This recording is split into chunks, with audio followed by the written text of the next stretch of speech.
क्यों क्यों मैथ्स ऐसे पढ़ाते हैं कि बच्चे की क्यूरियोसिटी ही मर जाए। देखो, मैं सेकंड ग्रेड में जब मैथ्स सीखने गया तो मेरे टीचर ने मल्टीप्लिकेशन कुछ ऐसे सिखाया, आपको भी ऐसे ही सिखाया होगा। 27 इंटू 3, तो सर ने कहा कि देखो 7 इंटू 3 करो पहले, तो आया 21, 1 लिखा और 2 हमारा गया ऊपर। अब मैंने पूछा सर ये 2 ऊपर क्यों गया, ये कौन सा रूल है? सर ने बोला बेटा ये रट लो, यही मेथड है, इसी से नंबर मिलेगा। मैंने कहा ठीक है यार, चलो कोई बात नहीं। इसके बाद आता है डिवीजन। तो हमारे सर ने कहा कि 52 डिवाइड बाई 2। अब इसे करने के लिए 2 2 सा 4 करते हैं पहले, उसके बाद एक बच गया और फिर साइड वाला जो 2 है वो नीचे उतर के आ जाएगा। अब मैंने कहा सर ये 2 ऊपर से नीचे क्यों आ रहा है? सर ने बोला देखो बेटा रट लो, यही फॉर्मूला है, यही एग्जाम में आने वाला है। अब उसके बाद फिर सर ने क्या क्या नहीं रटवाया, टेबल्स तो रट लो, एलसीएम निकालना तो रट लो, बॉड मास तो रट लो, सब कुछ रट ही लो यार।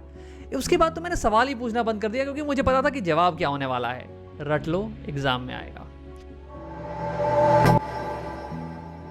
मुझे लगने लगा कि मैथ्स एक बहुत ही बड़ी रट्टा मारने वाली सब्जेक्ट है, जस्ट लाइक हिस्ट्री।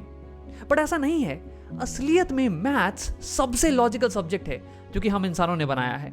हर चीज का लॉजिक है, हर चीज का, बस हमारे टीचर को पता नहीं था। देखो यहां मल्टीप्लिकेशन में कोई जादू टोना नहीं हो रहा है। 27 को बस हम लिख रहे हैं 20 + 7 और फिर एक एक करके 3 से मल्टीप्लाई कर दे रहे हैं। तो 7 3 हो गया 21 एंड 3 20 60। सेम चीज डिवीजन में भी हो रही है। 52 को लिख रहे हैं 50 + 2, फिर एक एक करके 2 से डिवाइड कर दे रहे हैं, तो हमें मिल रहा है 50/2 25, 2/2 1। ये हो गया आंसर। तो यार देखो, मैं ये नहीं कह रहा हूं कि मैथ्स में कुछ रटने का नहीं है, नहीं, मैथ्स में भी कुछ फॉर्मूलेस हैं, कुछ ट्रिक्स वगैरह हैं जिन्हें अगर रट लोगे तो कैलकुलेशंस फास्ट हो जाएगी, जिंदगी थोड़ी आसान हो जाएगी। लेकिन मेन प्रॉब्लम यह है कि अगर बिना समझे सिर्फ रटने पे फोकस करोगे तो मैथ्स में मजा नहीं आएगा। अब देखो, मैं कोई नई बात तो कर रहा हूं नहीं, तुम्हें इस प्रॉब्लम के बारे में पहले से ही पता होगा। बट क्या तुम्हें यह पता है कि क्यों इंडिया में टीचर्स और पेरेंट्स रट्टा मारने पे इतना फोकस करते हैं? तो देखो, ये आ रही है हमारी सोच से। हमें लगता है कि अगर हमारा बच्चा मैथ की कैलकुलेशंस कंप्यूटर से भी फास्ट करे तब वो जाके मैथमेटिशियन बन सकता है और जिंदगी में सक्सेसफुल हो सकता है। तो यार इसमें मेरा कुछ सवाल है, यार कौन सा मैथमेटिशियन है जिसकी मैथ की कैलकुलेशन स्पीड कंप्यूटर से भी फास्ट है? रामानुजम की तो नहीं थी। अब तुम बोलोगे शायद शकुंतला देवी, ह्यूमन कंप्यूटर। तो देखो यार, शकुंतला देवी मैथमेटिशियन नहीं थी। यस, देखो मैथमेटिशियन वो होता है जो कि मैथ्स की फील्ड को आगे लेके जाए, मतलब उसमें कुछ नया करे, पीएचडी करनी पड़ती है इसके लिए। साइंटिस्ट वो होता है जो कि साइंस की फील्ड को आगे लेके जाए, कुछ नया करे, पीएचडी उसके लिए भी जरूरी है। अब शकुंतला देवी को कोई फॉर्मल मैथ की एजुकेशन नहीं मिली थी, उन्हें मैथ के टिप्स और ट्रिक्स वगैरह पता थे और इसी के बेसिस पे वो शोज करती थी, तो वो मैथमेटिशियन नहीं हुई। अब दूसरी चीज रही कि सफलता की बात। अगर मेरा बच्चा फास्ट कैलकुलेशन करेगा तो वो जिंदगी में सक्सेसफुल होगा। तो यार उस पे मेरा एक सवाल है, Elon Musk, Bill Gates, Ratan Tata, इन तीनों में से किसी की भी कैलकुलेशन स्पीड ह्यूमन कंप्यूटर से फास्ट नहीं है, नॉर्मल ही है। ओके, इनफैक्ट कोई भी टॉप 100 के सक्सेसफुल पर्सन की बात कर लो तो उनकी कैलकुलेशन स्पीड नॉर्मल ही आने वाली है। तो फिर ये कहां से सोच आ गई कि कंप्यूटर से भी तेज कैलकुलेशन स्पीड होनी जरूरी है? कहां से? तो ये सोच आ रही है अंग्रेजों के जमाने से। देखो उस जमाने में तुम्हारी कैलकुलेशन जितनी फास्ट होगी आपको उतनी अच्छी जॉब मिलने वाली है, क्योंकि अंग्रेजों को चाहिए थे ओबीडियंट क्लर्क्स, ना कि सवाल पूछने वाले इंसान। अब देखो, अंग्रेजों की गुलामी खत्म किए हुए तो 75 साल हो गए हैं, लेकिन आज भी वही एजुकेशन सिस्टम चल रहा है। और यही कारण है कि हमारे बच्चे जो कि पैदा होते हैं बड़े ही क्यूरियस, इतने ही सवाल पूछते हैं कि आप पागल हो जाओगे। वो बस स्कूल जाने के 2-3 साल बाद ही उनकी क्यूरियोसिटी का दिया बुझता चला जाता है। अब ये तो जाहिर सी बात है, क्योंकि अगर सारा समय बच्चा रटने पे फोकस करेगा तो सवाल पूछना कब सीखेगा शंकर? और ये सबसे इंपॉर्टेंट चीज है फ्यूचर के लिए, ना कि दिमाग बंद करके रट्टा मारने की काबिलियत, क्योंकि उसमें तो एआई हमारा बाप है। उसने सारे सब्जेक्ट की सारी हिस्ट्री रट्टा मार के रखी हुई है, बट उसे सवाल पूछना अभी भी नहीं आया है। और इसीलिए हमें अपने बच्चों को सवाल पूछने की काबिलियत सिखानी चाहिए। अब मैथ्स की दूसरी प्रॉब्लम है स्ट्रेस, जो कि हम टीचर्स और पेरेंट्स जाने अनजाने में अपने बच्चों को देते हैं। एक बार मैं 9th ग्रेड में था और मैं अपने 2nd ग्रेड के भाई को कुछ मैथ समझाने की कोशिश कर रहा था।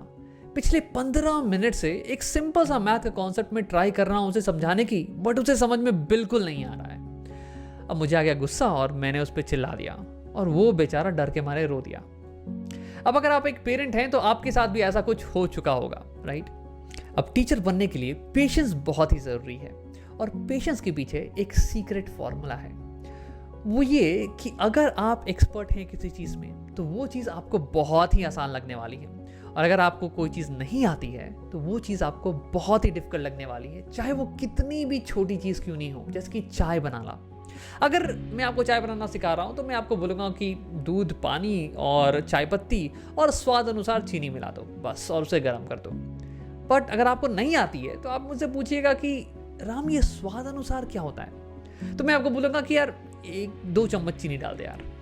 फिर आप बोलोगे कि यार बड़ी चम्मच या छोटी चम्मच।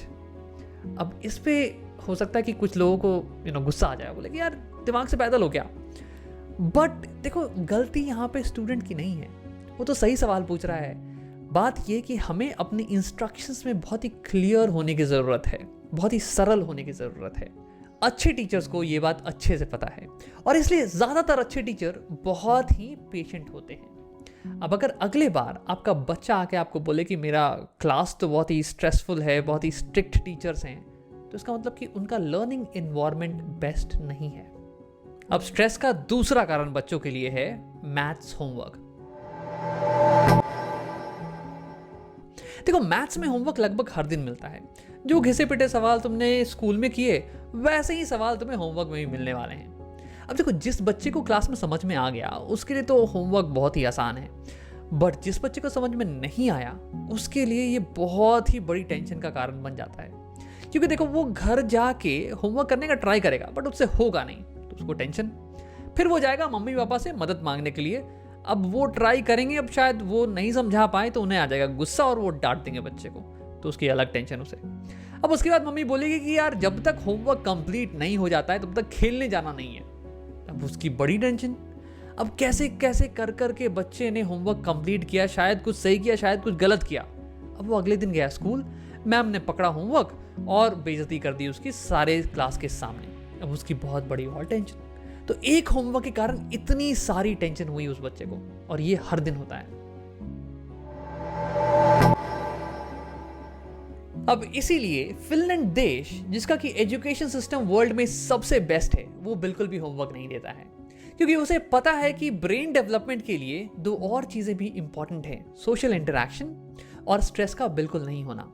अब अगर आप होमवर्क नहीं देंगे बच्चे को तो वो घर जाएगा, घर जाके खाना पीना खा के थोड़ा रिलैक्स करेगा, उसके बाद मम्मी पापा से थोड़ा बात करेगा, कुछ सीखने को उसे मिलेगा, फिर बाहर जाके खेलेगा और उसे कुछ और सीखने को मिलेगा, और होमवर्क की बिल्कुल भी टेंशन नहीं होगी। अब यही चीज इंडिया में कुछ स्कूल्स भी कर रहे हैं कि होमवर्क कम दे रहे हैं। इनफैक्ट मैं अपने स्कूल में बिल्कुल भी होमवर्क नहीं देता हूं, बट कुछ पेरेंट्स वापस आते हैं कंप्लेन करने के लिए कि यार कुछ होमवर्क दे दो, वरना मेरा बच्चा जो है ना बहुत ही शैतानियां करता है घर पे। अब देखो, ये तो क्या ही बात हो गई। मतलब खुद ऑफिस में अगर मैनेजर ज्यादा काम दे दे उन्हें तो मैनेजर को गले आएंगे, बोलेंगे कि यार वर्क लाइफ बैलेंस नहीं हो रहा है, लेकिन अपने ही बच्चे की खुशी बर्दाश्त नहीं हो रही। अब तीसरा स्ट्रेस का कारण है मैथ एग्जाम्स।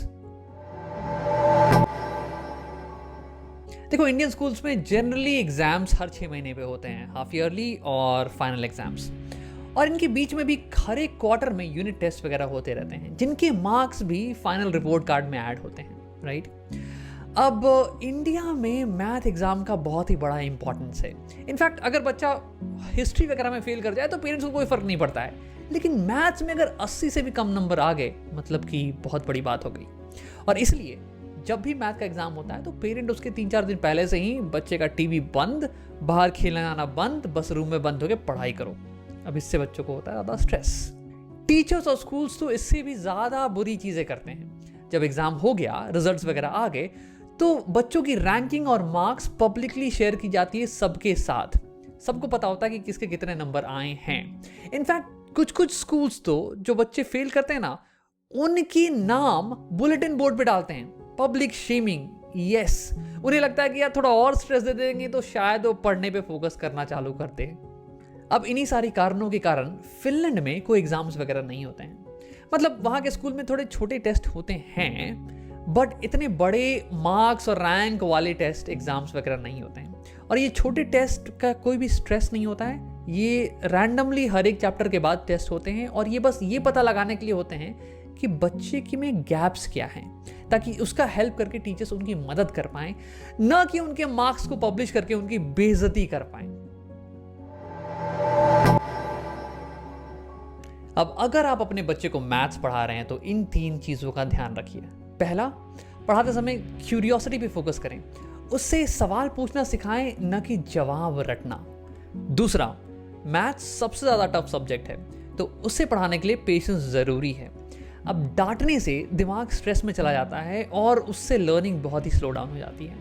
और तीसरी चीज़, एग्जाम्स, होमवर्क और मार्क्स, इन सब से पढ़ाई में ज़्यादा कुछ फ़र्क पड़ता है नहीं, बस स्ट्रेस बढ़ता है। और आपके लिए आपके बच्चे की इमोशनल वेलबींग ये सबसे ज़्यादा इंपॉर्टेंट होनी चाहिए। अगर ये वीडियो पसंद आया तो लाइक और शेयर करना ना भूलें, और अगर ऐसे ही वीडियोस देखनी है तो सब्सक्राइब।